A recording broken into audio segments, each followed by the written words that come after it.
The new year has started on a grim note. Both Russia and Ukraine have launched fresh attacks. At least 24 people killed and dozens more wounded in a Ukrainian drone attack on a town in occupied southern Ukraine.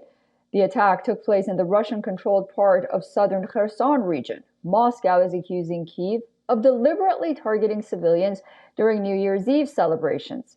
Ukrainian authorities have not commented yet on this. Russian authorities say the drones struck a hotel and restaurant in the Black Sea resort town of Horly. A child was among those killed. Russia says that 50 people are injured, including 6 minors who were being treated in hospital. The drone attack sparked a fire as people were gathered to celebrate. Moscow says that Russian air defense systems destroyed 9 Ukrainian drones as they flew toward the capital. Other regions, including the southern region of Krasnodar, reported minor damages as a result of drone attacks there. Several airports also introduced temporary flight restrictions amid the air barrage. Russian Foreign Ministry spokesman said in a statement on Telegram that Ukraine backers in the West were ultimately to blame. Senior politicians, including the speakers of both houses of Russia's parliament, condemned Kyiv. Kherson is one of the 4 regions in Ukraine which Russia claims as its own in 2022, a move Kyiv and most Western countries denounced as an illegal land grab. The fresh Russian attack comes days after Ukrainian drones allegedly targeted Putin's official residence. Russia had alleged that Ukraine carried out a drone attack on Russian President Vladimir Putin's residence in the region where he was living. Now, Ukraine has denied carrying out the attack, calling it a lie. On Wednesday, Russian Defense Ministry published a video of a downed drone that it claimed was used to conduct the offensive. The video, which was shot at night, showed a damaged drone lying in snow in a forested area. The ministry said that the alleged attack was targeted, carefully planned, and carried out in stages. Kyiv has branded the attack as a fabrication intended to manipulate the peace process. The European Union also said the video was an attempt to derail peace efforts, while the U.S. President Donald Trump said that he was very angry over the reported attack targeting the Russian president. Kyiv says that Russia attacked several Ukrainian regions with drones overnight on January 1st. The attack struck energy infrastructure in Odessa and caused a fire in the western city of Lutsk. Ukrainian President Volodymyr Zelensky says that Russia fired more than 200 drones. All right, for more on this, we are now being joined on the broadcast by a defense and security expert, Dr. Glenn Deason from Oslo. He is a professor of international relations at the University of Southeastern Norway. Professor, thank you so much for joining us on WION, and a very happy new year to you. However, the new year started on a grim note as Russia accuses Ukraine of killing 24 civilians in a drone attack. How do you see things moving forward here on out? I think what we've seen over the past few weeks is a continuous escalation. That is more direct attacks, efforts at political leaders. Of course, they're going after civilian targets, be it energy infrastructure. So the Russians are also intensifying in terms of trying to destroy Ukraine's energy grids, its ports, and much of its logistics. So, but beyond the conflict between now Ukraine and Russia, we also see that in the wider framework of this being a proxy war between NATO and Russia, that we're moving closer and closer to direct war.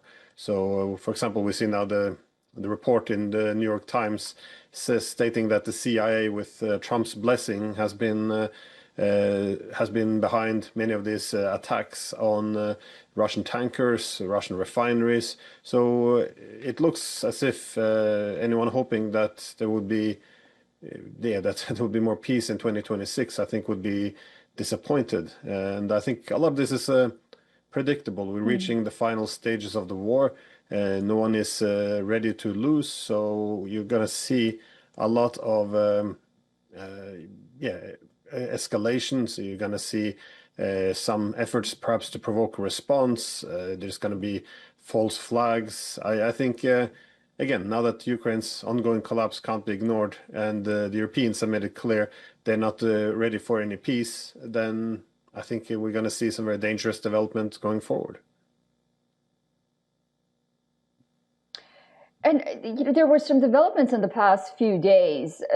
We heard about the latest attack as it came days after President Putin's residence apparently was targeted by Ukrainian forces, allegedly, I must say. But then the United States said that it carried out its own investigation, and the United States believes that Ukrainian forces didn't attack Russia. So how do you see this reaction by Russia? Well, again, it's good you emphasize this because it's still disputed. The Russians saying that Ukraine, likely at least backed by the British, attacked with 91 drones attempting to go for Putin's residence. The Ukrainians are denying it. Now you say CIA is taking the side of Ukraine, but again, CIA is not a neutral party in this conflict. They're the one who's been again on the front line since 2014 when the war started. So it's hard to say what's happened. There's a very thick fog of war, and but again, well, what we can say for certain is that the Russians have communicated very clearly that they've already picked the targets they will go after, and that the response will be, well, forceful. So this is going to be, I think, a big escalation moving forward. And at the same time, we see that there's no willingness to make any real peace.